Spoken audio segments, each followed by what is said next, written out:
jam menunjukkan tepat pada pukul 10.30 pagi, maka saya akan menjemput Ustaz untuk memulakan pengajian kita pada pagi ini. Untuk pengetahuan Ustaz, saya atas beberapa sebab saya akan keluar ke satu destinasi dan ditakuti line saya besar kemungkinan akan terputus sebentar. InsyaAllah saya akan sambung semula. Sekian, terima kasih. Silakan Ustaz ya.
Assalamualaikum warahmatullahi wabarakatuh. Waalaikumsalam. Alhamdulillahi rabbil alamin.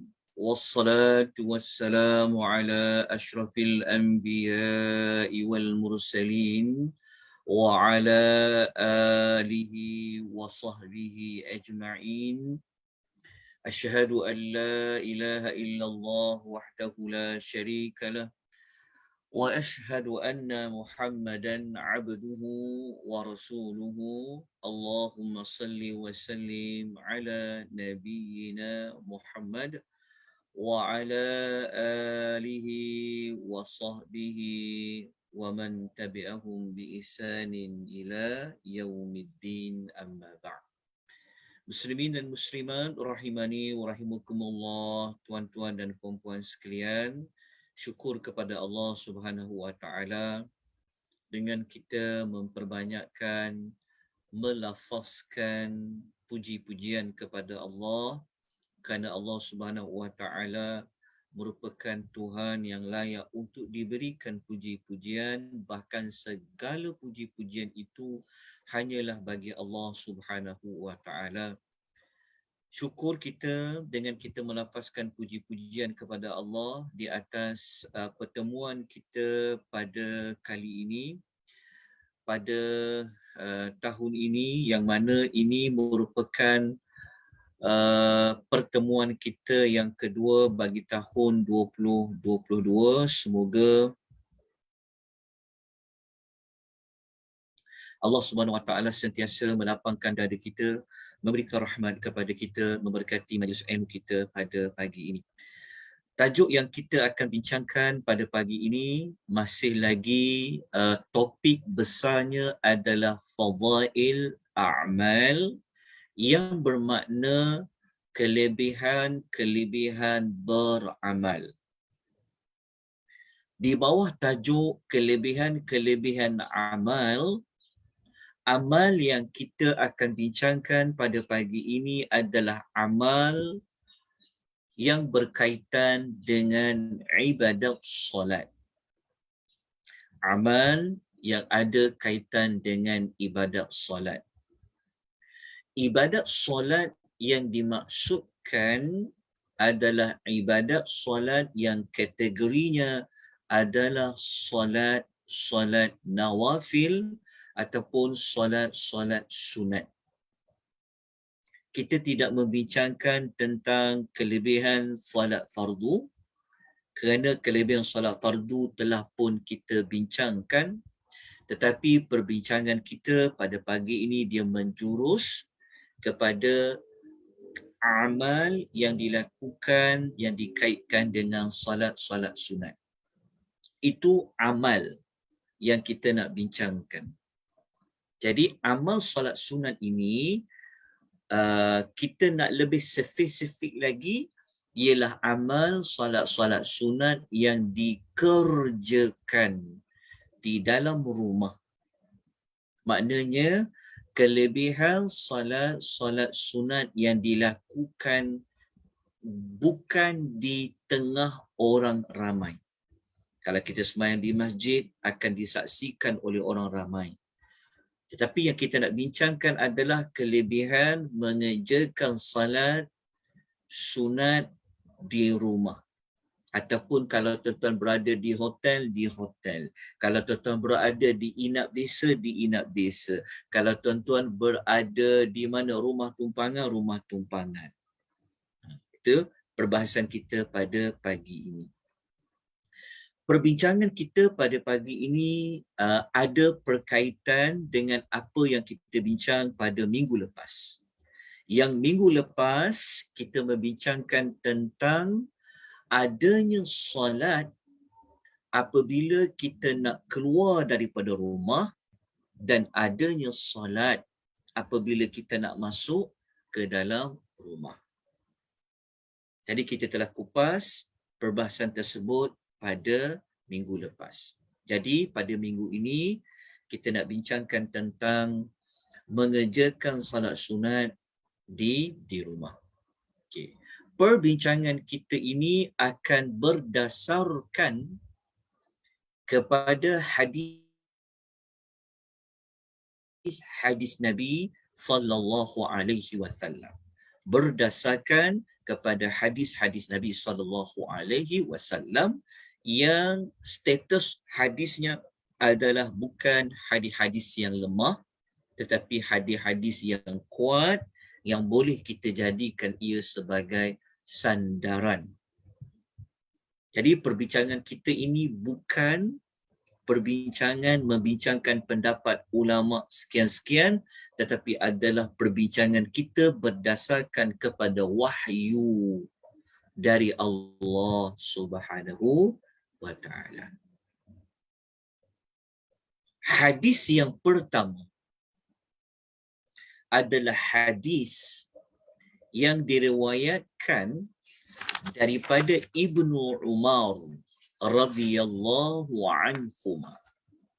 Ibnu Umar merupakan anak kepada Sayyidina Umar Al-Khattab radhiyallahu anhu.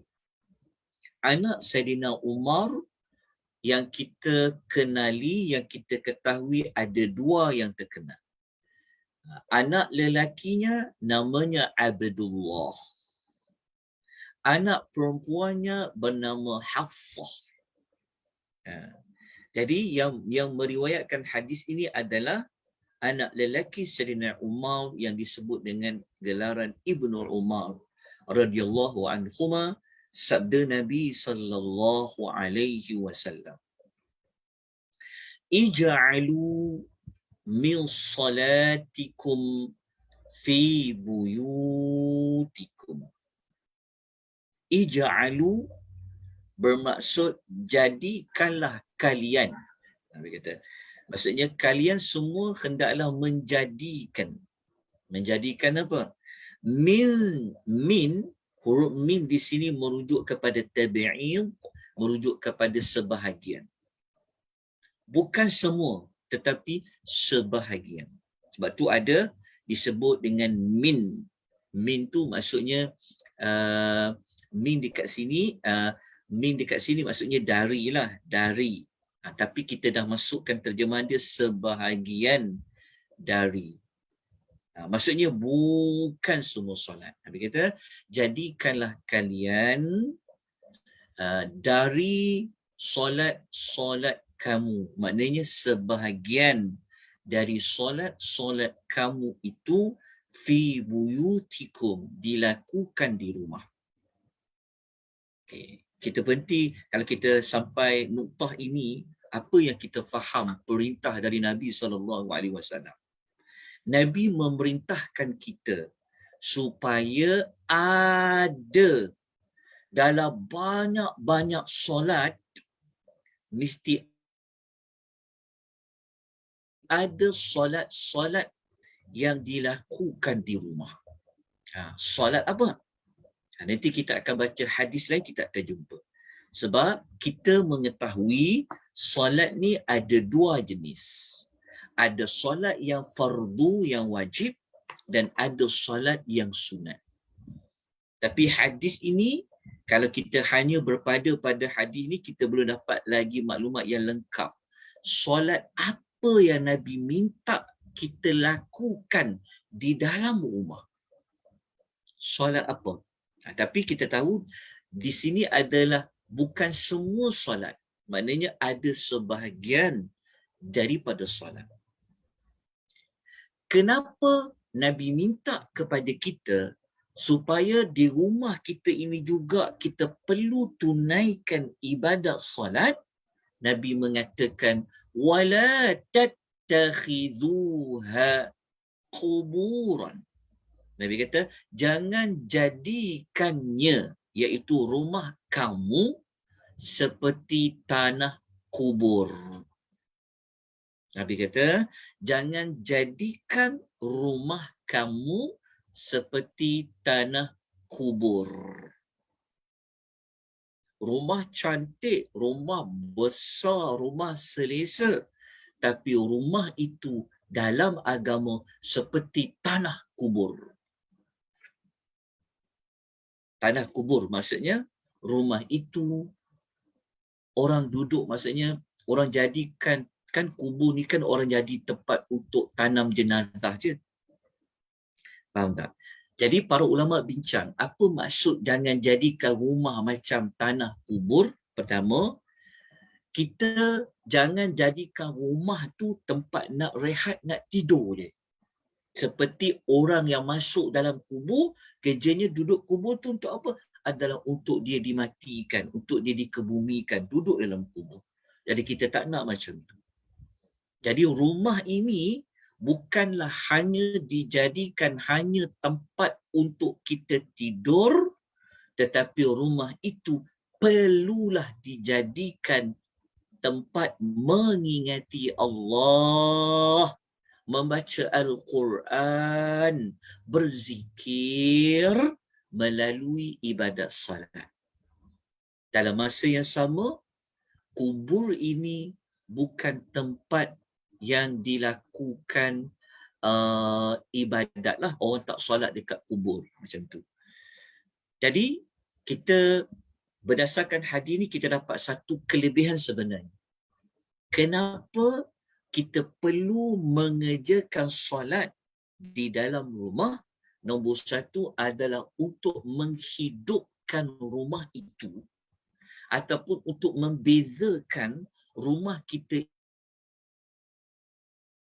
itu bukan seperti tanah kubur.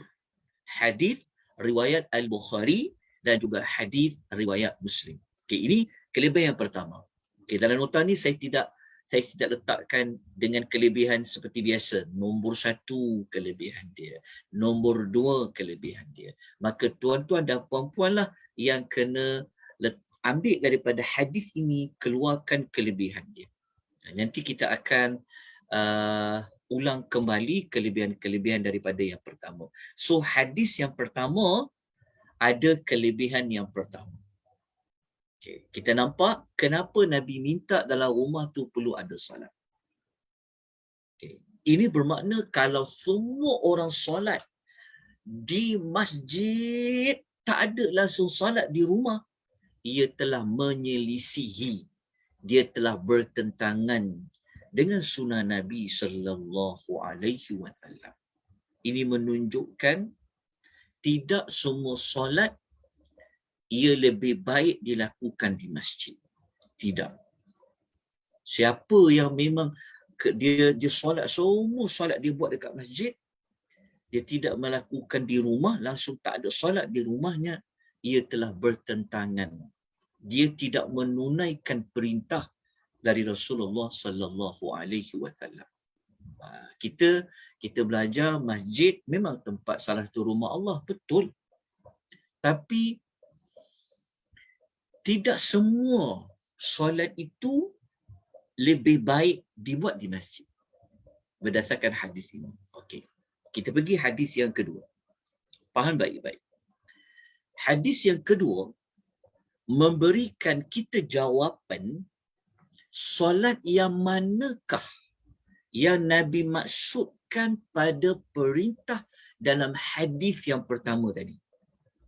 Yang mana hadis yang kedua ini diriwayatkan daripada Zaid bin Thabit radhiyallahu anhu.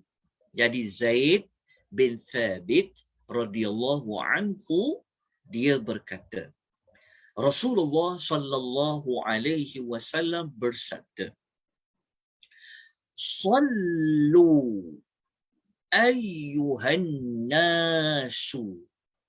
Wahai manusia, kata Nabi, ayyuhan nas, sallu, lakukanlah ibadat salat.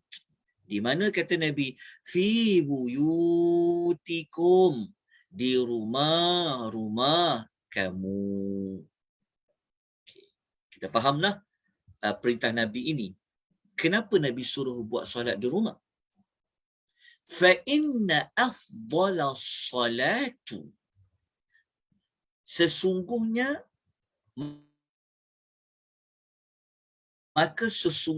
sebaik-baik solat. Ingat ya perkataan seafdal solat. Sebaik-baik solat al-mar'i fi baitihi, solatnya seseorang itu adalah di rumahnya. Okay. Ini antara kelebihan solat di rumah. Kelebihan dia dalam hadis ini adalah ia merupakan sebaik-baik solat. Nabi kata, sesungguhnya sebaik-baik solat adalah solat seseorang itu di dalam rumahnya. Kata Nabi, illa, melainkan, kecuali al-maktubah, melainkan salat fardu. Melainkan salat fardu. Hadis ini memberi jawapan kepada kita, solat yang afdal dilakukan bukan di rumah adalah salat fardu. Maknanya, solat fardu ia dilakukan di masjid secara berjamaah, khususnya bagi orang lelaki.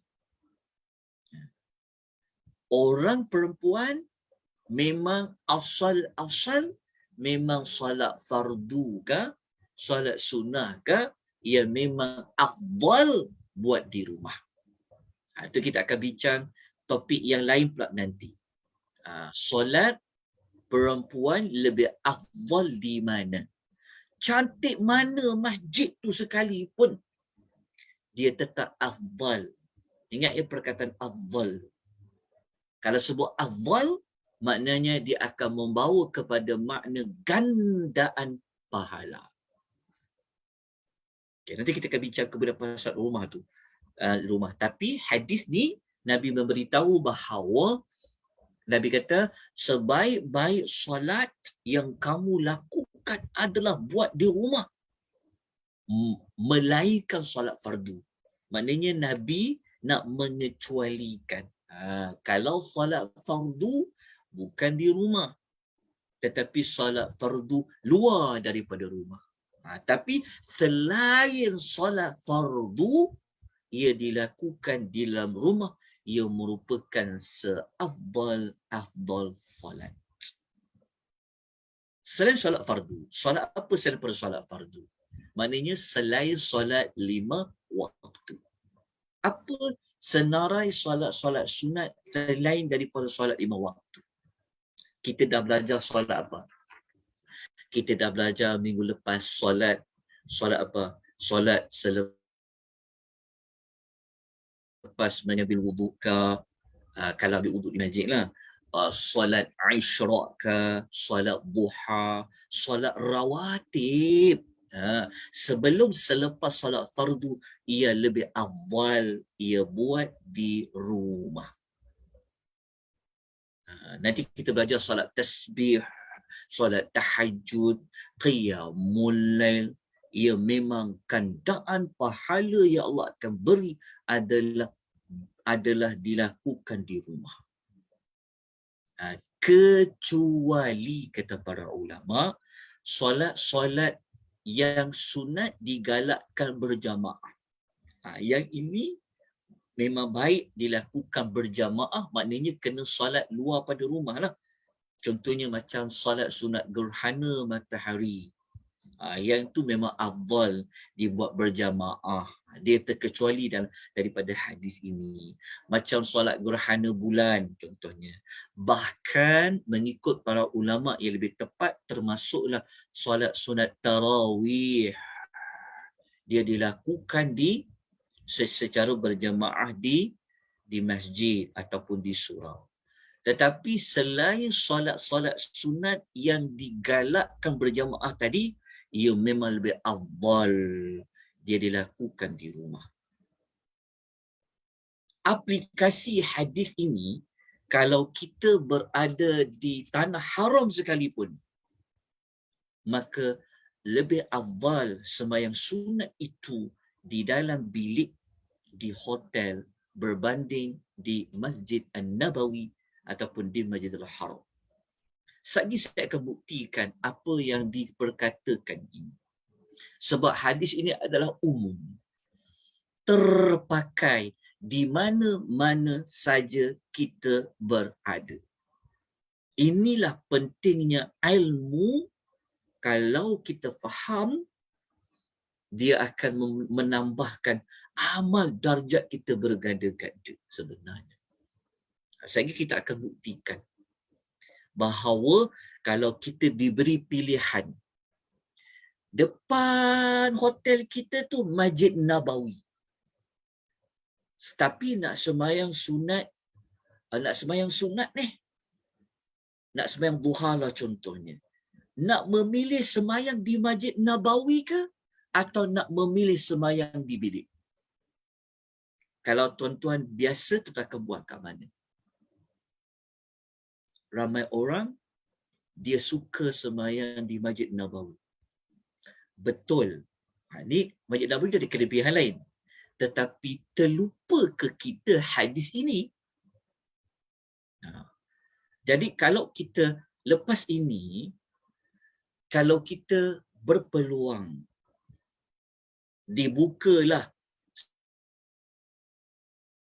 sekatan nak pergi umrah ke pergi mana-mana sekalipun, kan, walaupun depan rumah kita tu masjid, depan rumah kita tu surau, kalau kita nak dapat pahala yang lebih berganda-ganda, adalah sembayanglah, pilihlah sembayang salat sunat itu di rumah. Okay, kita ambil hadis umum ni. Okay, jelas. Okay, kita dapat perkara yang kedua. Okay. Jadi kita akan lanjutkan lagi. Sekejap lagi akan jumpa lagi jawapan dengan terang lagi. Menunjukkan bahawa memang afdal, terbaik kalau kita sembahyang di rumah bagi solat-solat nawafil, bagi solat-solat sunat. Okey. Jadi kita pergi kepada hadis ketiga. Ya, hadis ketiga, sebelum saya pergi ketiga lah, saya nak pergi dulu kepada hadis yang ini. Hadis yang keempat ni, hadis ada berapa hadis? Saya dah terlupa dah. Saya buat 1, 2, 3, 4, 5. Okey, kita pergi kepada hadis kelima yang nak memberikan jawapan kepada kalau kita nak sembahyang sunat, nak sembahyang kat Masjid Nabawi sembahyang duha ke, atau nak sembahyang duha di hotel. Ini jawapan dia yang lebih jelas. Kalau tadi tu umum, mungkin kita rasa ya ke selama ni kita suka bekerja-kerja sembahyang di Masjid Nabawi. Ingat ya, itu solat sunat. Okey, tengok apakah jawapan Rasulullah sallallahu alaihi wasallam. Abdullah bin Sa'ad radhiyallahu anhu, dia berkata maknanya dia nak cerita kepada kita tentang ada satu peristiwa yang mana dia kata sa'altu Rasulullah sallallahu alaihi wasallam, aku telah bertanya kepada Rasulullah sallallahu alaihi wasallam. Dia tanya soalan apa? Ayyuma, yang manakah afdalu salati fi baiti, yang mana lebih utama. Saya tertinggal huruf H kat sini, tolong tambah. Yang manakah lebih utama? Adakah solat di rumahku atau solat di masjid? Maksudnya kalau kita bukan duduk di rumah, kita duduk menginap di homestay ke, kita menginap di hotel ke, samalah soalan. Jadi dia tanya, adakah solat di rumah aku atau solat di masjid, mana lebih afdal? Tanya Abdullah bin Sa'ad kepada Rasulullah sallallahu alaihi wasallam. Apa jawab Nabi? Baginda sallallahu alaihi wasallam menjawab, ala tara ila baiti ma aqrabu min al-masjid?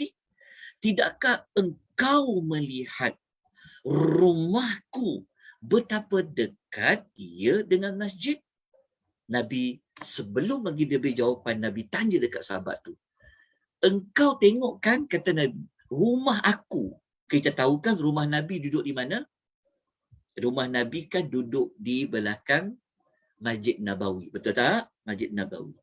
Nabi kata, engkau tahu kan, kata Nabi, rumah aku kan dekat sangat dengan masjid, kata Nabi. Masjid Nabawi. Okey. Tetapi apa yang Nabi katakan?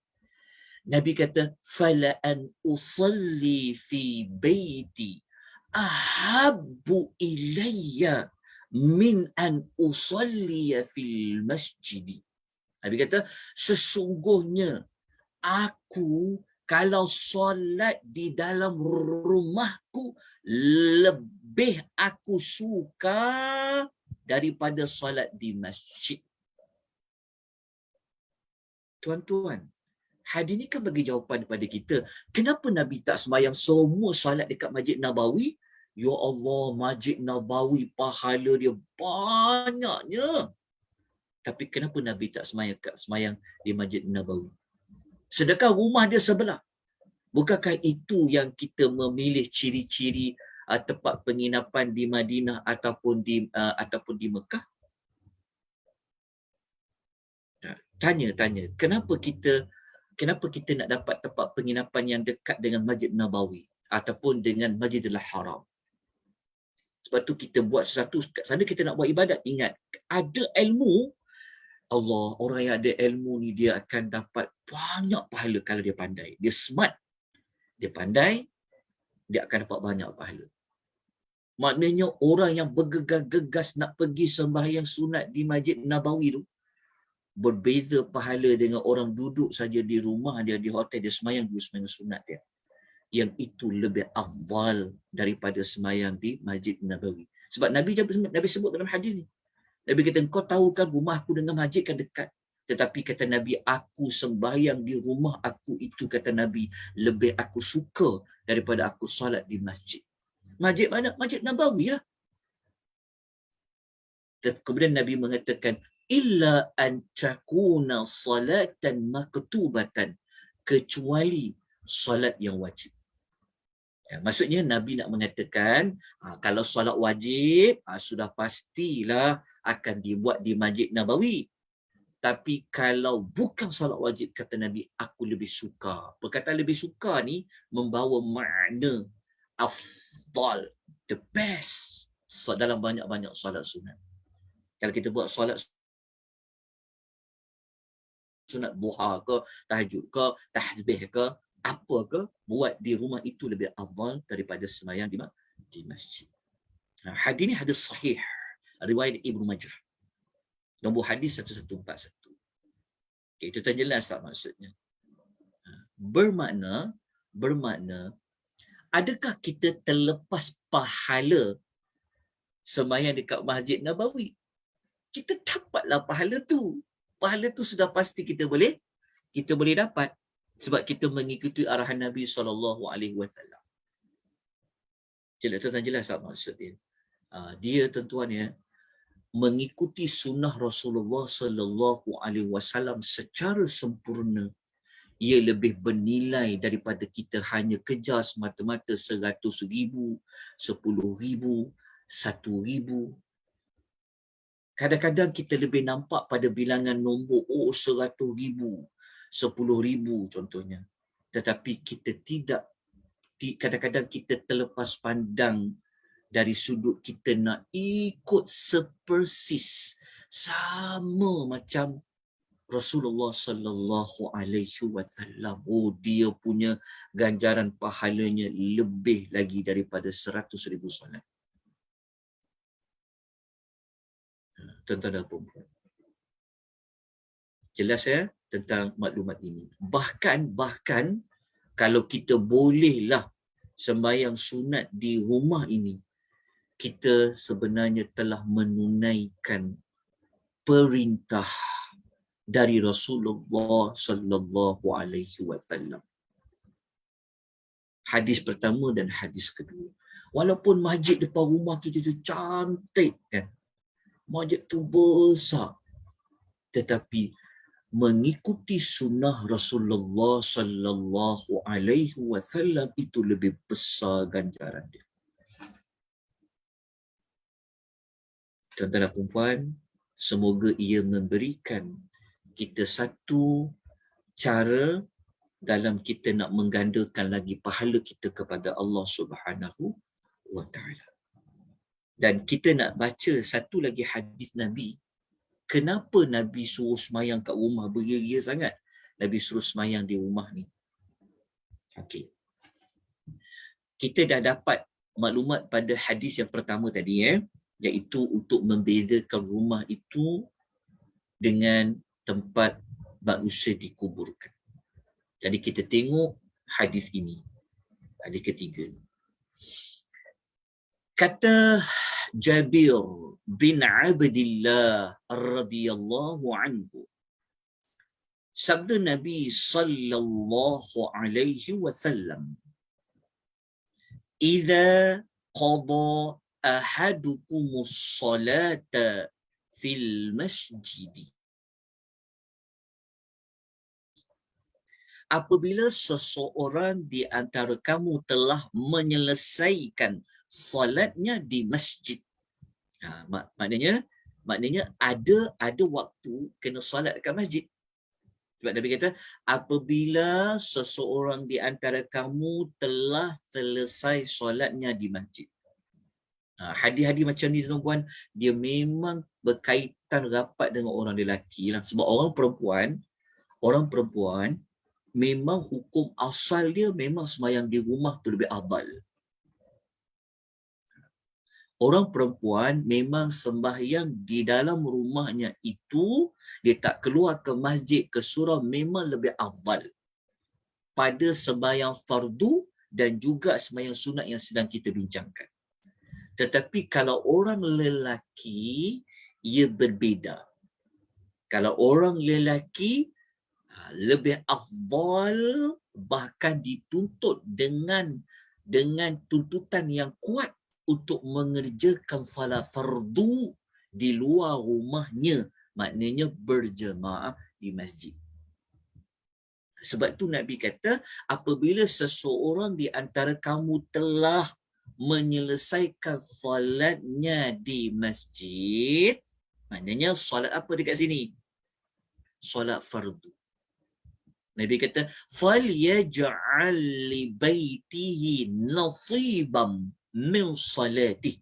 Maka hendaklah rumahnya itu diberikan bahagian dari solatnya.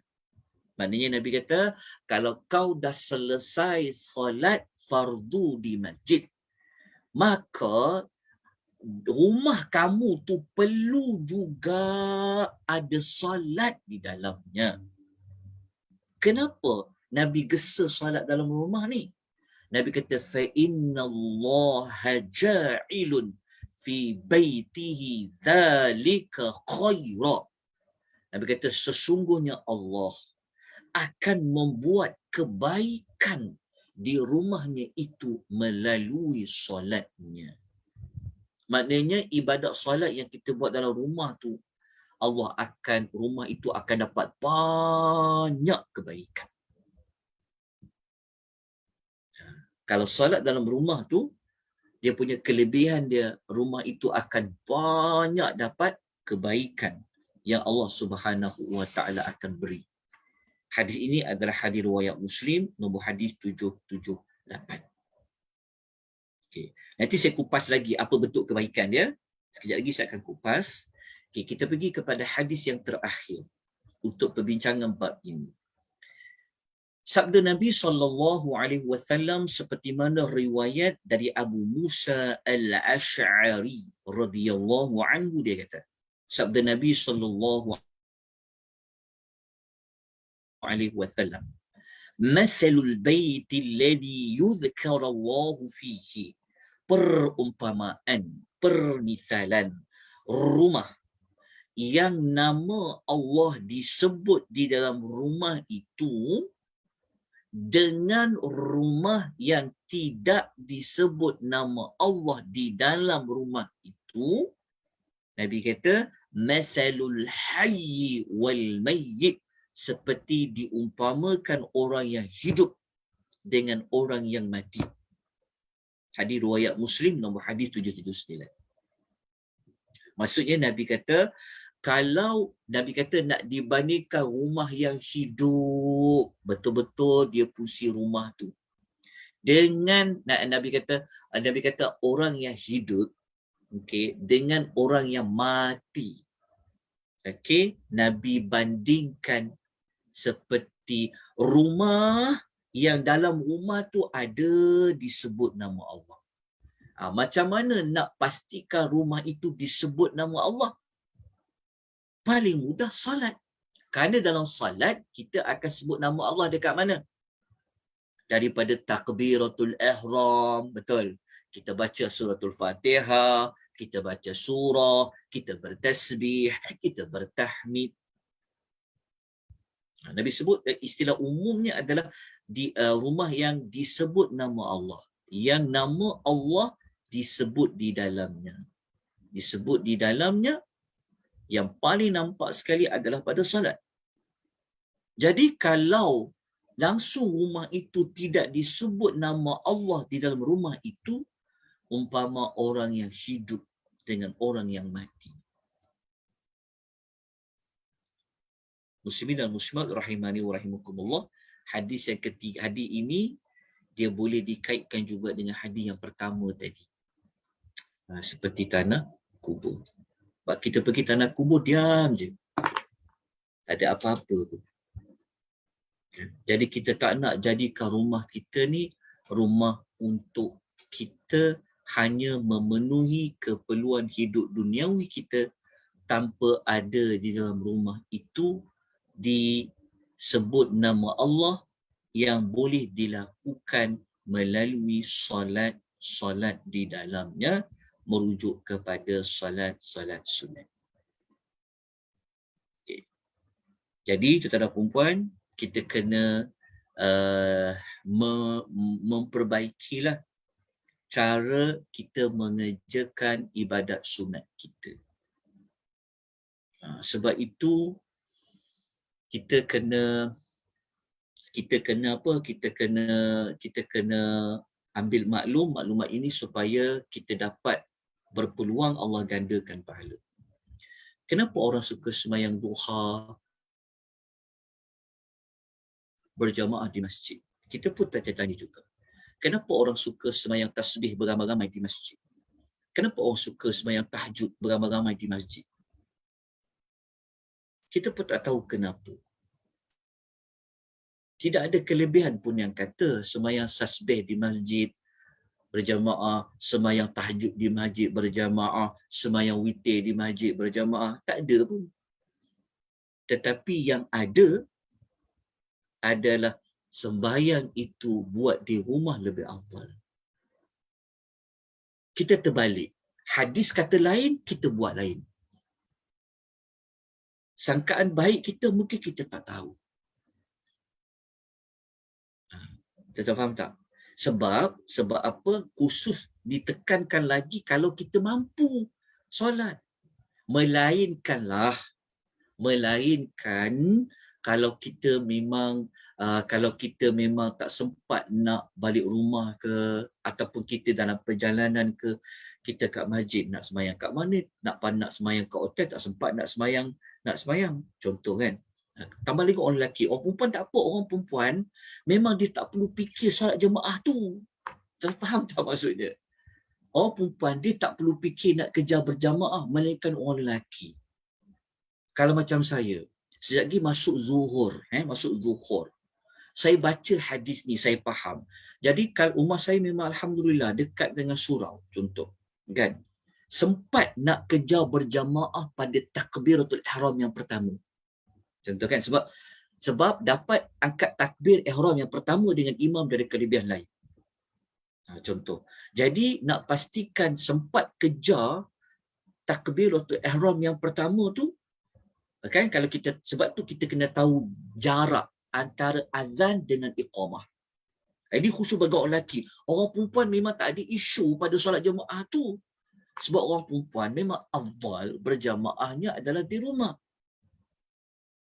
Okey, tapi orang lelaki dia akan timbul sikit agak berlaku kepayahan lah. Sebab dia nak kejar solat berjamaah.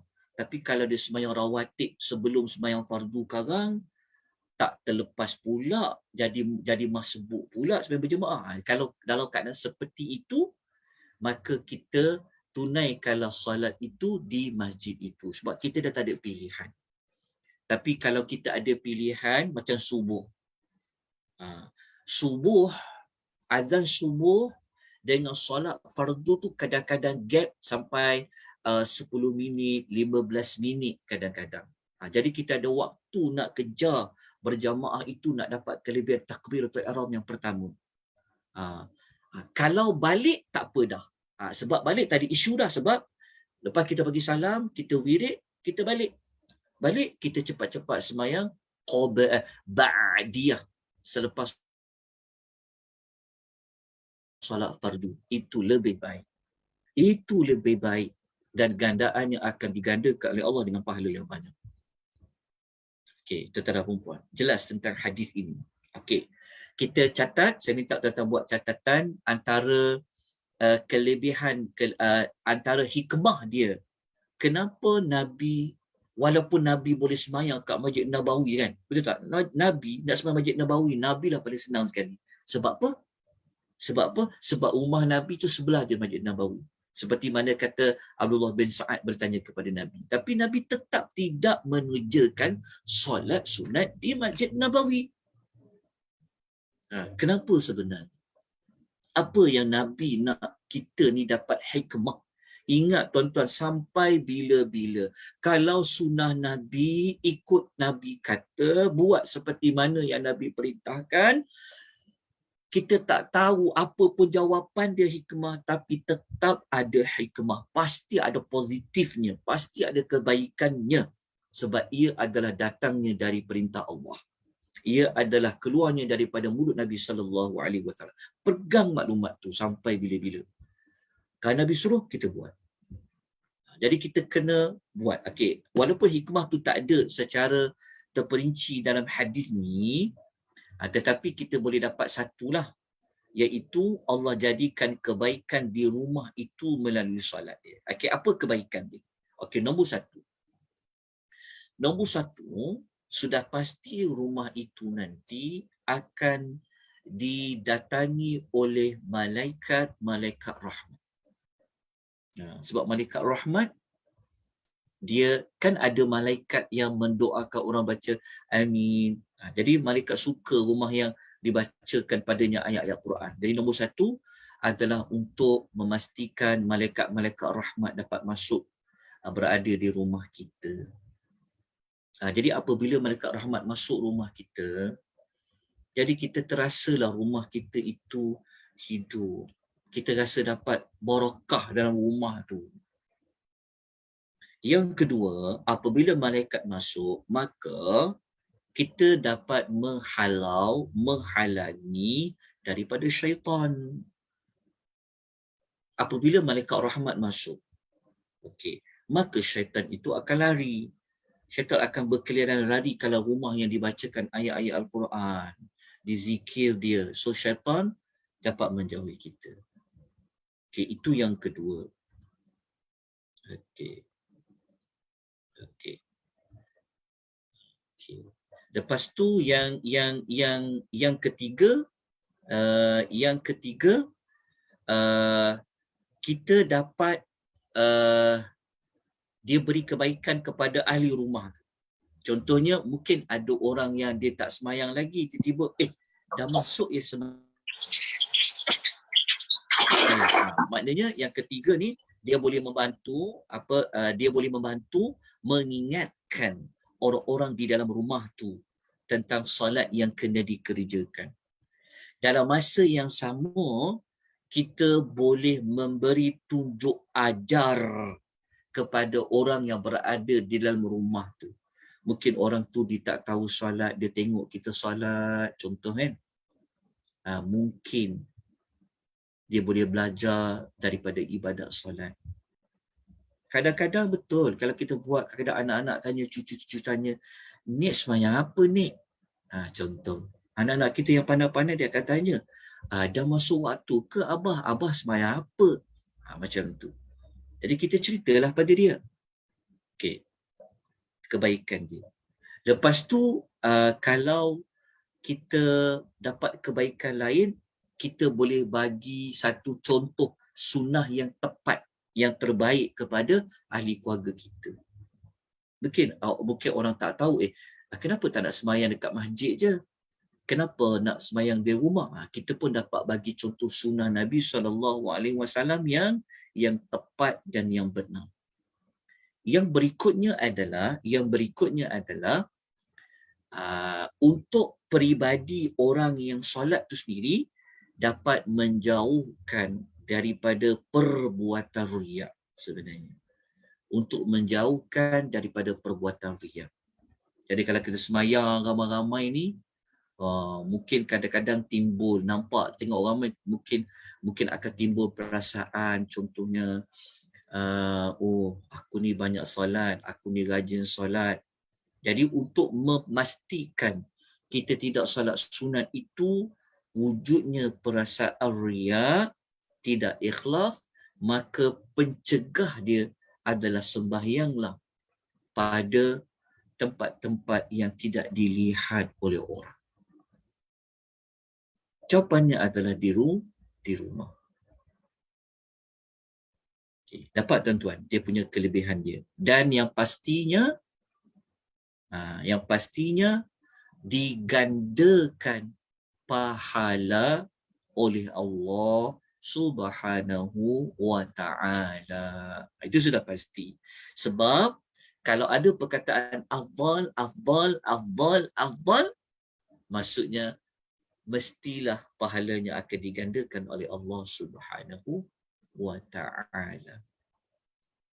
Jelas tuan dalam dalam isu ini.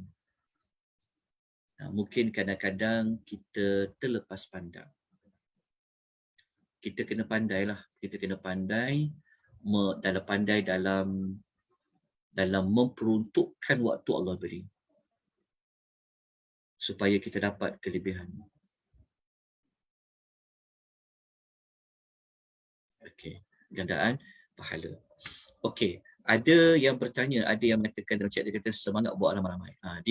Saya wallahu ta'ala alam, kalau kita sembahyang sunat berjamaah beramai-ramai bagi solat sunat sekali-sekala tak apalah. Tapi kalau jadi satu rutin, dia jadi macam dah jadi kerutinan, kita bimbang, kita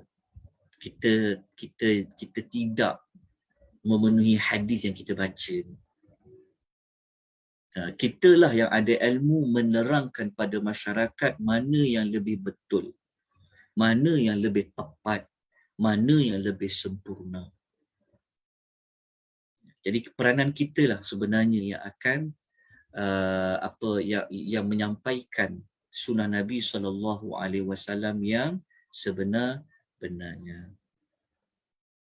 Cuba kita sembahyang solat. Semangat tak? Semangat sebab kita tahu ini adalah sunnah Nabi. Cuba. Tapi kalau sembahyang ramai-ramai, kadang-kadang jadi ada banyaklah. Sekali-sekala tu tak apalah. Tapi kalau rutin ni, wallahu ta'ala alam. Okey. Okey, ada bertanya, jika rumah kita tinggal, ngaji solat.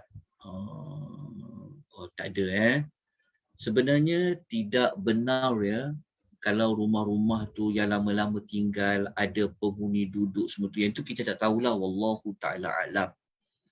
Tapi malaikat rahmat tak masuk. Jadi itulah fungsi solat tadi. Kalau dalam rumah tu lama tak datang, betul tak? Kita ada rumah lama, betul-betul. Contohnya kita ada rumah pusaka lama, kita tak datang nak balik kan sejak PKP hari tu. 2 tahun. Jadi bimbanglah rumah tu ada apa yang duduk, makhluk apa yang duduk kan. Kita tak tahulah, wallahu ta'ala. Jadi cara dia nak pastikan makhluk tu hilang, makhluk tu lari, kita berzikirlah. Jadi dengan solat yang kita buat tu, moga-moga melarikan syaitan-syaitan itu, jin itu daripada rumah itu. Itu yang kita maksudkan tadi, di antara kelebihan mengerjakan salat-salat sunat di rumah. Wallahu ta'ala a'lam bissawab. Okey. Ada apa-apa pertanyaan lain yang boleh kita jelaskan lagi? Soalan tak? Sebelum kita masuk kepada satu solat yang lain.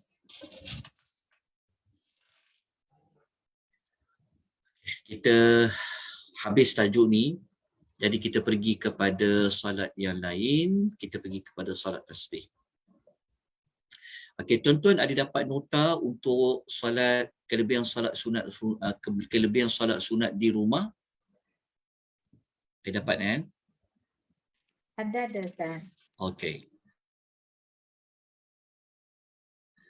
Kejap ya, saya ni.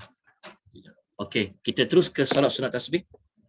Okey, solat sunat tasbih ni tuan-tuan dan puan-puan, nota ni sebenarnya telah pun diberikan kepada tuan-tuan dan puan-puan ketika mana kita membincangkan tentang amal penghapus dosa.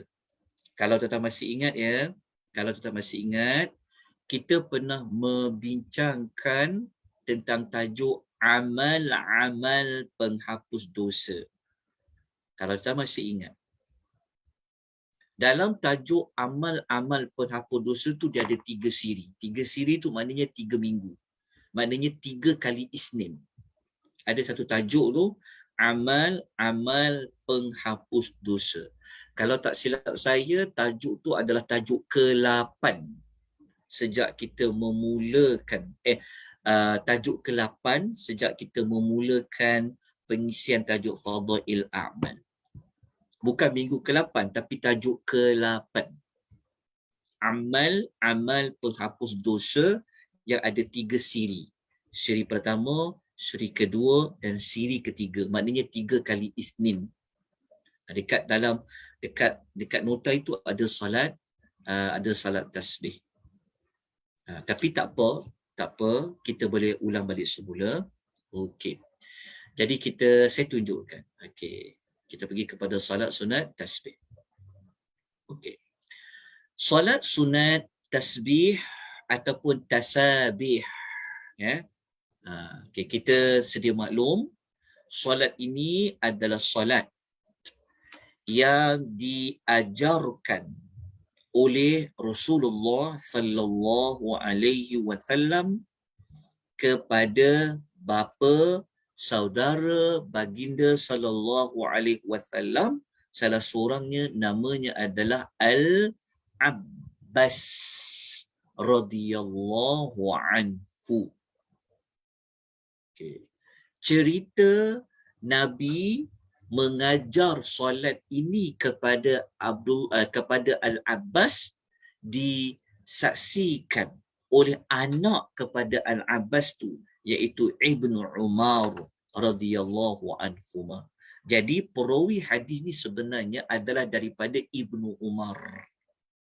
Ibnu Umar dia cerita yang Rasulullah sallallahu alaihi wasallam pernah mengajar bapaknya. Bapaknya Abdullah, maafkan saya, bukan Ibnu Umar, maafkan saya. Saya tersalah. Ibnu Abbas. Daripada Ibnu Abbas. Jadi apakah kelebihan salat sunat tasbih ini? Kita pun sudah sedia maklum. Cuba kita nak menerangkan sedikit sebanyak kelebihan dia. Jadi kalau kita sudah sedia maklum, kita anggap ia sebagai pengukuhan. Sebagai pengukuhan. Jadi kita terus pergi kepada terjemahan dia. Okey, terjemahan hadis ni. Nabi SAW bersabda, wahai Al-Abbas. Nabi kata, wahai Abbas. Wahai bapa saudaraku. Kalau bapa saudara sebelah ayah, dia panggil ammun. Dia panggil ammun.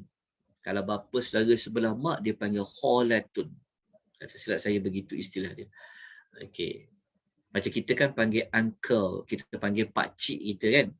Kalau pakcik sebelah ayah, dia panggil ammun. Ammun. Okey.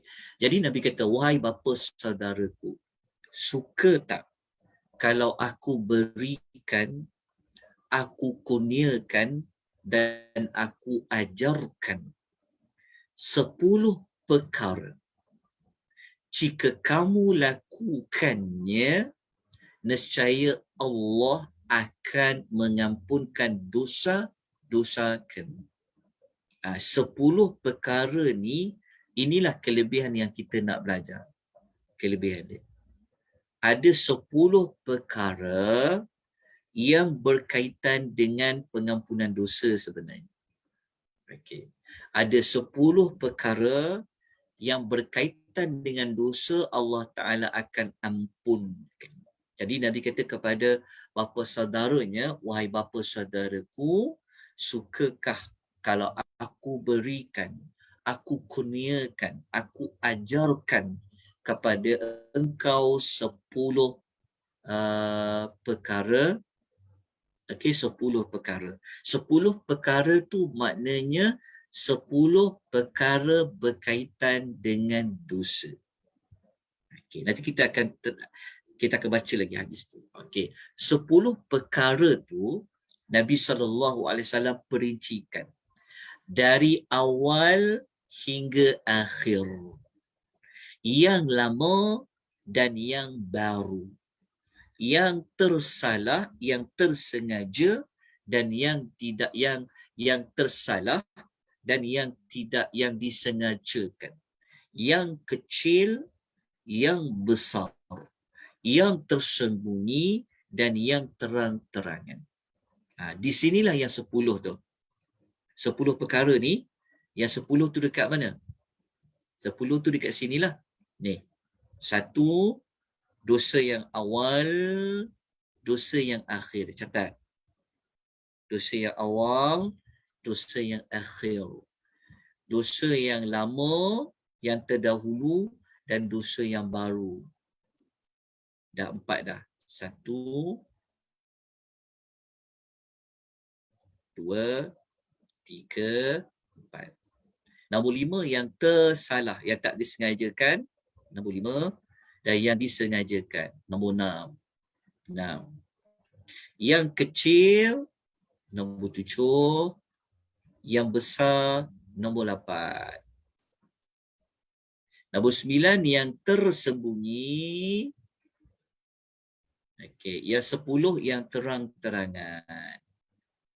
Itulah 10 perkara ni. 10 perkara ni apa? 10 perkara ni berkaitan dengan dosa. Maksudnya 10 jenis dosa ini yang kita kata awal, akhir, lama, baru, sengaja, tidak sengaja, yang kecil, yang besar, yang tersembunyi dan yang terang-terangan. Itulah 10. Jadi kalau nak faham lagi, dekat dalam nota tu saya dah letakkan dekat dalam slide ni. Nampak tak 10 perkara ni? Ni. 10 perkara tu maksudnya 10 jenis dosa. Awal, akhir, lama, baru, sengaja, tidak sengaja, kecil, besar, sembunyi, terang-terangan. Cukup tak 10? 10. Jadi 10 jenis dosa ini, kalau dilakukan, iaitu kata Nabi, iaitu kamu menunaikan solat 4 rakaat. 4 rakaat. 4 rakaat ni banyak 4 rakaat 1 salam lah. Okey, 4 rakaat di mana kamu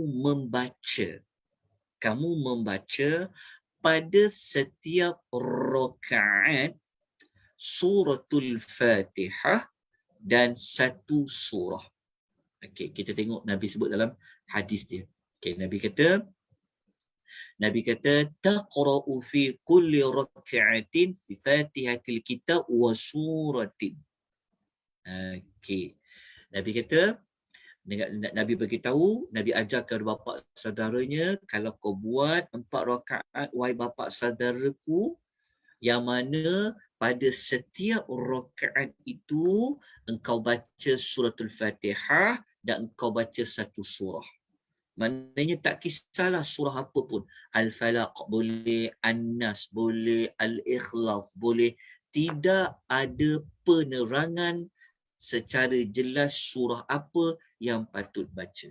Jadi kita tidak boleh memandai-mandai mengatakan bagus baca surah ini, bagus baca surah ini, bagus baca surah ini. Tidak boleh. Kerana Nabi tidak menyebutkan, Nabi tidak cadangkan baca surah apa.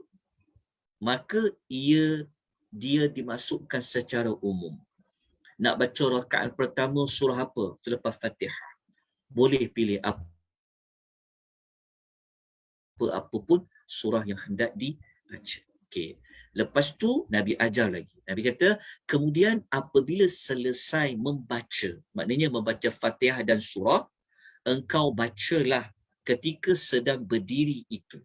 Maksudnya sebelum rukuk, Nabi suruh membaca Subhanallahi walhamdulillah wa la ilaha illallah wallahu akbar sebanyak 15 kali. Okey, ini rakaat pertama. Maknanya rakaat pertama baca Al-Fatihah, baca mana-mana surah yang kita mampu baca.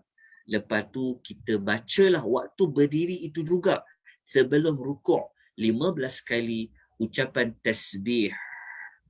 Subhanallah walhamdulillah wa la ilaha illallah wallahu akbar. Kemudian rukuk. Masa kita rukuk tu, kita kena baca dulu sebenarnya zikir rukuk tu. Maksudnya kita kena bacalah dulu Subhana rabbiyal azimi tu. Lepas kita baca yang tu, barulah kita baca 10 kali tasbih subhanallah walhamdulillah wala ilaha illallah wallahu akbar. Okey. Selepas rukuk tu dah baca 10 kali tasbih, Nabi pun kata angkat kepalamu dari rukuk. Maksudnya kita nak i'tidal. Kita buat apa? Kita bacalah seperti biasa, sami Allahu liman hamidah tu. Okey, kita bacalah maksudnya kita baca ucapan seperti biasa, lepas tu kita baca tasbih 10 kali. Lepas 10 kali ketika i'tidal kita pun sujud. Dan membaca semasa sujud. Membaca semasa sujud ni kata para ulama baca dulu zikir ketika sujud, lepas tu baru baca subhanallah walhamdulillah wala ilaha illallah wallahu akbar sebanyak 10 kali. Okey. Kemudian Nabi ajar lagi kepada Abbas. Kemudian kamu bangun dari sujud dan membaca 10 kali lagi zikir. Maksudnya membaca 10 kali ketika mana duduk di antara dua sujud lah kan. Selepas kita baca Rabbighfirli warhamni, baru kita baca subhanallah walhamdulillah wala ilaha illallah wallahu akbar. Kemudian kamu sujud semula, maknanya sujud kedua dan membacalah 10 kali lagi subhanallah walhamdulillah wala ilaha illallah wallahu akbar. Kemudian angkat kepalamu dari sujud dan membaca 10 kali lagi. Kan? Maknanya sebelum nak bangkit kepada rakaat yang kedua untuk berdiri rakaat kedua. Okey, Nabi terangkan rakaat pertama saja tau. Tengok bijaknya Nabi. Ya. Bijaksananya Nabi, cara dia terang tu sebiji dia terang. Sampai rakaat pertama saja. Nak naik rakaat kedua, Nabi dah tak terang dah. Lepas tu Nabi kata apa? Macam itulah 70 kali pada setiap rakaat. Bijak kat Nabi. Dia tak terang rakaat kedua nak buat apa, rakaat ketiga nak buat apa, rakaat keempat nak buat apa. Tapi Nabi membagi tahu, rakaat kedua pun macam tu, rakaat ketiga pun macam tu, rakaat keempat pun macam tu, mesti ada 70 kali bacaan subhanallah walhamdulillah wala ilaha illallah wallahu akbar. Kamu lakukan sebanyak 4 rakaat, kata Nabi. Lepas tu jadi kita akan keluar maklumat dekat sini lah. Tengok dekat sini dulu. Ni maklumat dia tadi, Nabi terang tadi. Nabi kata rakaat pertama, Nabi kata macam itulah 75 kali kita boleh keluarkan maklumat seperti inilah. Rakaat pertama ucapan tasbih tadi mesti ada 75 kali. Naik rakaat kedua mesti ada 75 kali. Naik rakaat ketiga mesti ada 75 kali. Naik rakaat keempat ada 75 kali. Jadi kita gabungkan semua ada berapa? 300 kali ucapan tasbih. Betul tak kiraan dia? Kan 300 kali ucapan tasbih. Okey, jalan dekat sini. Okey. Lepas tu sabda Nabi SAW,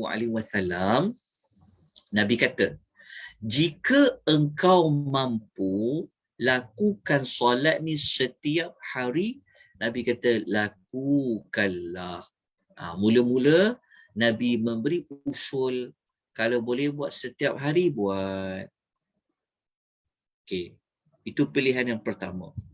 Nabi kata. Lepas tu Nabi kata, jika tidak mampu setiap hari kan, mula-mula Nabi suruh buat apa? Setiap hari. Nabi kata buat apa? Lakukanlah sekali pada setiap Jumaat. Buatlah sekali pada setiap Jumaat. Maknanya dalam tempoh 1 minggu. Paling baik memang hari Jumaat lah. Buat sekali pada setiap Jumaat. Sekali seminggu lah. Okay. Jika tidak mampu, Nabi kata, lakukanlah pada sekali setiap bulan. Jumaat tu maksudnya minggu lah. Kalau setiap hari tak boleh buat, mesti buat dalam seminggu sekali kalau mampu. Minggu. Kalau tak boleh sekali seminggu, kata Nabi, sekali setiap bulan. Maksudnya masuk bulan pula. Sekali setiap bulan. Jika tidak mampu, buatlah dia pada setiap sekali setiap tahun. Kalau tak mampu sebulan sekali, buatlah sekali setiap tahun. Tahun 2021 ada buat tak sekali dalam setahun? Tanya. Jadi tahun 1443 Hijrah dah buat ke belum sekali? Kena tanyalah. Kita sendiri tahu. Jika tak mampu juga buat dalam tahun, buat sekali seumur hidup. Salat sunat tasbih. Mula-mula paling terbaik setiap harilah. Kalau tak mampu, seminggu sekali dalam tempoh 1 minggu. Tambah lagi pada hari Jumaat. Kalau tak mampu, buat sekali dalam sebulan. Dalam tempoh 1 bulan. Maknanya 12 kali lah kan? Setahun. Okay. Kalau tak mampu, setahun sekali. Kalau tak mampu setahun sekali, sekali dalam seumur hidup. Okey. Hadis yang kita baca ni, berlakunya perbezaan pendapat di kalangan para ulama. Kita jangan terkejut ya. Kalau ada di kalangan para ulama yang dia mengatakan solat sunat tasbih ni tidak ada. Ada banyak alasan yang mereka berikan. Tidak ada. Ada ulama kata macam tu. Bukan orang biasa-biasa tuan-tuan ya, ulama-ulama yang hebat kata macam tu. Tetapi kita mengambil, kita tu maksudnya bukanlah maksudnya tuan-tuan boleh ikut seperti apa yang saya cadangkan, tidak. Dia terbuka ya. Dia terbuka. Ada sebahagian ulama pula mengata tak, salat tasbih ni memang sunnah Nabi. Memang semayang tu ada. Ulama yang kata tak ada, kenapa? Kerana mereka berbeza pandangan dari sudut darjat hadis itu. Darjat hadis tu satu, tapi dari sudut matan dia tu. Maknanya cara semayang tu macam berbeza, berbenar-benar dengan solat-solat sunat yang lain. Betul tak? Berbeza solat tu. Jadi para ulama duk bincang. Sebab apa? Sebab para ulama kata pula, ia sebagai yang menolak solat tasbih tu. Dia kata, mana hadis lain? Maksudnya mana hadis yang Nabi pernah buat? Itu Nabi cakap kan? Tapi yang Nabi pernah buat, mana hadis tu? Tak faham kan? Tapi sebenarnya, kita nak kata Nabi tak pernah buat, tapi ini Nabi suruh. Jadi banyak perbincangan, saya tak nak buka perbincangan itu. Kita terus pergi kepada pendapat yang kata hadis ini sebenarnya bukan lemah. Hadis ni kuat, dia kata. Seperti mana kita tengok dekat nota tu, saya telah datangkan sumber hadis dia, riwayat apa? Ni riwayat Abu Dawud dengan riwayat Ibnu Majah. Okey. Apabila dia riwayat Abu Dawud, maknanya selain riwayat Bukhari, selain riwayat Muslim, hadis-hadis lain kena diperhatikan dulu status hadis tu. Tapi hadis yang kita rujuk ni, status dia adalah hasan. Li ghairihi. Maknanya dia menjadi kuat daripada dia dhaif, lemah kepada dia angkat lagi darjat kepada hasan li ghairihi. Okey. Hadis ni bukan orang biasa yang mensahihkan, menghasankan hadis ni, tidak. Kita tengok dekat nota tu ada daripada Ibnu Mubarak ya, Ibnu Mubarak, Abu Bakar Al-Ajuri, Abu Hasan Al-Maqdisi, Al-Baihaqi, Ibnu Sakan, An-Nawawi dalam salah satu riwayat dia, At-Tajus Subki, Al-Bulqini, Ibnu Nasiruddin Ad-Dimashqi, Ibnu Hajar, As-Suyuti, Al-Laknawi, As-Sindi, Az-Zubaydi, Al-Mubarakfuri, yang ada dua nama Al-Mubarakfuri, satu penulis kitab Tuhfaz, satu penulis kitab Al-Mir'at, Syekh Ahmad Syakir dan Syekh Al-Albani rahimahumullahu ta'ala anhum. Jadi kalau ada di kalangan kita yang tak nak buat salat tasbih kerana dia berpegang hadis tu bermasalah, maka dia tak perlulah nak buat. Tapi kalau siapa yang berpandangan hadis ini hasan li ghairihi, hadis ini bukan lemah, maka ia bolehlah buat. Jadi kita tidaklah perlu untuk membid'ahkan orang yang buat solat sunat tasbih ini, kerana urusan bid'ah itu dia tidak terpakai dalam perkara yang ada persisian pendapat di kalangan para ulama. Wallahu ta'ala a'lam bis-shawab. Bahkan ada ulama hadis yang kata hadis itu palsu. Ada seperti Ibnu Al-Jauzi. Yang itu kita tak nak bincang lah. Tapi kita ambil kepada pendapat yang kata ada. Jadi sebenarnya dia terbuka kepada pendapat yang tuan-tuan nak pegang. Jadi kita tamatlah tentang salat sunat tasbih. Okey. Sebelum saya nak lanjutkan, sekejap tuan-tuan ya.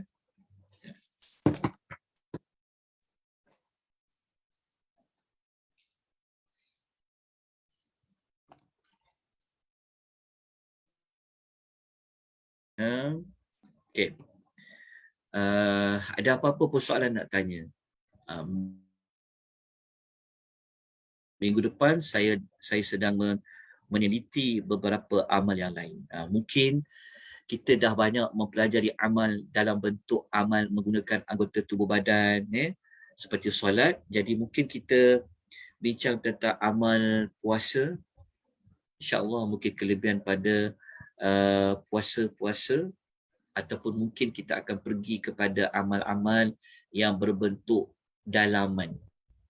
Yang berbentuk dalaman tu macam contoh, kita boleh bincang tentang kelebihan sabar ke, macam kita telah bincang tentang kelebihan ikhlas kan.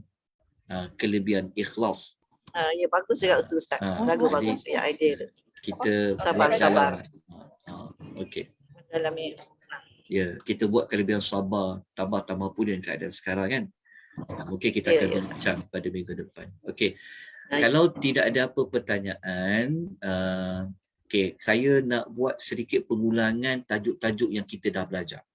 Ya, cuma nanti minggu depan saya akan senaraikan tajuk tu dengan link dia sekali, dengan link rakaman dia ya. Okey, nanti saya akan kongsikan. Okey. Setakat ni alhamdulillah kita dah belajar 14, 16, 17, 18, 19, 20. Okey. 20, 21. Okey. Setakat catatan saya yang saya sempat tengok secara imbas lah ya, mungkin betul, mungkin ada penambahan lagi. Kalau saya terlupa tolong bagi tahu. Okey.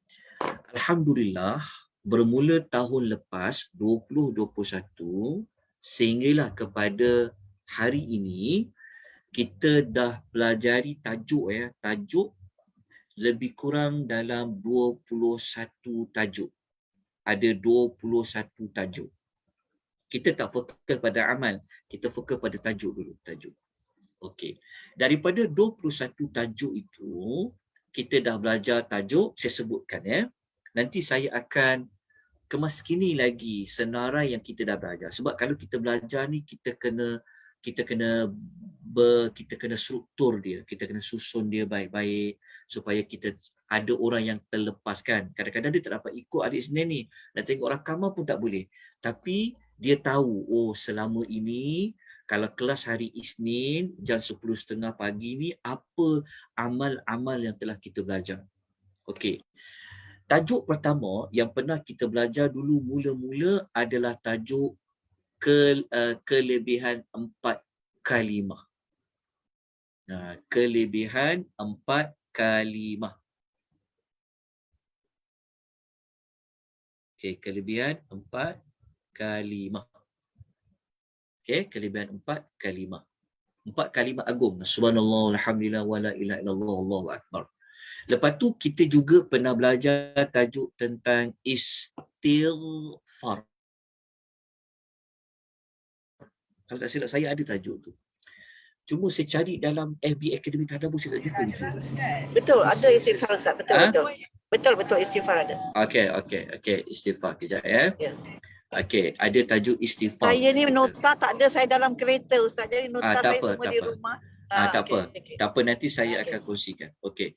Tajuk yang ketiga yang pernah kita belajar, okey, kita pernah belajar tentang kalimah la ilaha illallah. Kita pernah belajar tentang zikir kalimah la ilaha illallah, kalimah tauhid sebanyak 2 siri. Ya, maksudnya kalau tuan-tuan dengar apa saya sebut ni, tuan-tuan macam tak pernah ikut kan? Maka tuan-tuan dan perempuan boleh ni lah, boleh cari balik maklumat tu. Tak apa, nanti minggu depan saya akan senaraikan.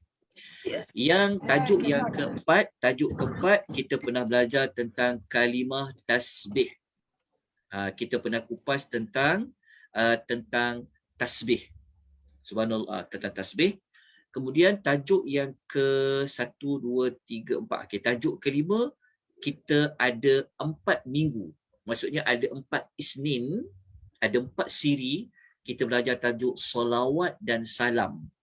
Solawat dan salam ke atas Nabi SAW. Ada 4 siri. Ada 4 siri. Okey. Kemudian, kejap ya, saya kena kontrol suara. Kejap. Okey. Kemudian tajuk yang ke-6, kita pernah bincang tentang kelebihan bulan Zulhijjah. Kelebihan bulan Zulhijjah. Tajuk yang ke-7, kita pernah belajar tajuk doa para malaikat. Ada amal-amal yang kita buat, para malaikat akan mendoakan kita. Ada 2 siri. Maksudnya 2 kali Isnin. Kita bincang tentang doa-doa para malaikat. Maknanya amal-amal yang kita buat para malaikat doakan. Nanti saya akan senaraikan dalam kandungan tu pun, nanti saya akan senaraikan dia punya isi penting dia. Kemudian yang ke-8, ada 3 kali Isnin. Maknanya ada 3 siri kita buat tajuk amal-amal penghapus dosa.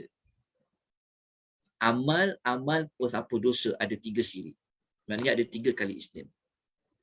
Tajuk yang ke-9, kita pun ada 3 siri, 3 kali Isnin, kita bincang tentang kelebihan Al-Quran. Kelebihan Al-Quran. Ada sambungannya nanti. Tapi saya akan bentang kemudian. Yang ke-10, kita pernah belajar tajuk kelebihan bersuci, kelebihan taharah, yang kita fokus pasal wudu. Kalau kita berwudu, apa kelebihan dia? 1 siri saja. Kemudian tajuk yang ke-11, kita pernah belajar tentang 17 kelebihan solat malam. Kalau nak tahu apa kelebihan tahajud, apa kelebihan solat malam, dan tengok pada tajuk 17 kelebihan solat malam. Tajuk yang ke-12 yang pernah kita belajar 3 siri. Maknanya 3 kali Isnin, tajuk tentang kelebihan bersedekah. Yang ini nota saya akan masukkan kemudian, insya-Allah. Saya ada catat, jangan bimbang. Okey, ada 3 siri. Tajuk yang ke-13 yang kita pernah belajar 2 siri tentang ikhlas. Kalau kita ikhlas, apa kelebihan dia? Kemudian kita ada belajar tentang tajuk yang ke-14 tentang 10 kelebihan solat fardu. 10 kelebihan solat fardu. Kemudian yang ke-15 kita pernah belajar tentang kelebihan subuh. Solat subuh dan solat asar. Kita pernah belajar. Kemudian tajuk yang ke-13, 14, 15. Okey. 16 ada 2 kali Isnin, 2 siri kita belajar tentang solat sunat rawatib. Solat sunat rawatib ada 2 siri. Kemudian kita pernah belajar tajuk kelebihan solat duha. Kemudian kita belajar tajuk tentang kelebihan solat sunat isyraq dengan wudu. Lepas tu kita pernah belajar yang minggu lepas tajuk solat keluar dan masuk rumah. Okey, termasuk wudu sekali. Tapi ni tajuk yang kita dah belajar. Dan yang terakhir pada pagi ini, kita belajar tajuk kelebihan solat sunat di rumah campur dengan solat sunat tasbih. InsyaAllah pada minggu yang akan datang saya akan buat satu senarai dengan link rakamannya di mana, supaya kita semua dapat ulang balik ke ataupun mungkin nak sampaikan ke, insya-Allah kita akan sediakan. Jadi saya mohon maaflah jika ada kekurangan, kelemahan sepanjang saya diamanahkan membimbing tuan-tuan dan puan-puan, khususnya diri saya sendiri ya. Banyak yang saya dapat manfaat, banyak yang saya dapat mengingat kembali tentang amal-amal yang ada ganjaran-ganjaran yang sangat banyak yang Allah sediakan, yang Allah beri peluang kepada kita untuk kita amalkan. Jadi kita mohon Allah Ta'ala beri kita kekuatan ya, untuk kita dapat mengamalkan apa yang kita dah pelajari sepanjang kita bersama bermula tahun lepas sehinggalah pada tahun ini. Jika ada mana-mana tajuk yang tuan rasa perlu dibincangkan pun boleh maklumkan. InsyaAllah kita sama-sama mengambil manfaat. Ya, Ustaz. Ya. Yang nota-nota saya dah jot down mana yang tak ada Ustaz. Okey. Iaitu nota sedekah 1 hingga 14. Lepas tu sedekah 15 ke 22. Nanti saya messagekan pada Ustaz ya. Boleh. Nota mana yang tak ada ya. Okey Ustaz. Okey. Ustaz dah habis ke? Saya ada nak. Dah habis. Okey, minta Ustaz doakan kepada jemaah kita iaitu Puan Jaleha, dia call saya personally dan dia menangis supaya kita dapat doakan supaya dia tabah dan sabar di atas ujian. Dia telah confirm kanser paru-paru stage 4 supaya dia sabar dan tenang Ustaz ya.